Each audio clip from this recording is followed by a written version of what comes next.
Greg, please ask a question of Stacey Abrams. Yeah, Ms. Abrams, in 2018, you didn't concede defeat to Governor Kemp, and you talked to systemic problems with the state's election system.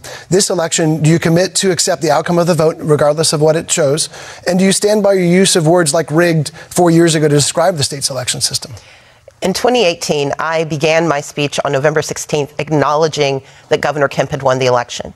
I then proceeded to lay out in grave detail the challenges faced by voters under his leadership as Secretary of State, including the 10+2 who were arrested in Quitman, Georgia, because they had the temerity to use absentee ballots. I told the story of students who were denied access to the right to vote, even though they had duly registered. 80,000 complaints had come in by that day, and it took 4 years of federal investigation in a lawsuit that was the longest-running voting rights lawsuit in the state's in recent history that proved us right. Now, we didn't win every single claim, but we forced massive changes to the election laws. And unfortunately, Brian Kemp and Brad Raffensperger have decided to restore their greatest hits. Just today, a homeless woman was denied the right to vote in Forsyth County because she did not receive a provisional ballot because she had been challenged.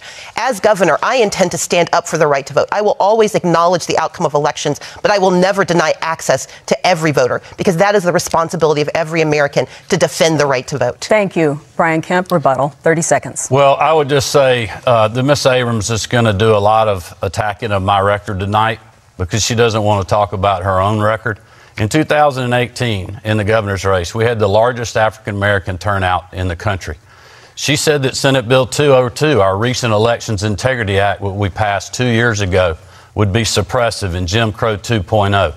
Just this past May in our primaries, we again had record turnout in the Republican primary and the Democratic primary. In Georgia, it's easy to vote and hard to cheat.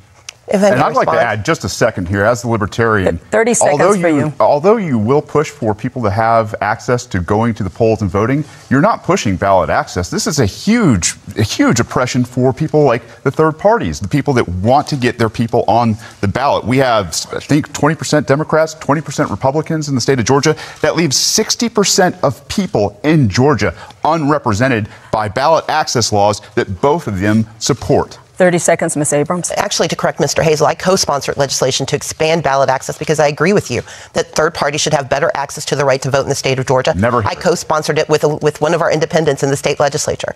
But let's be clear about ballot access and voter access. Brian Kemp was the Secretary of State, and he has assiduously denied access to the right to vote. We know that the right to vote is the only way that we can make the changes we need in the state, the only way we can make the changes we need in this country, whether it's access to the right to an abortion, the ability to take care of our families.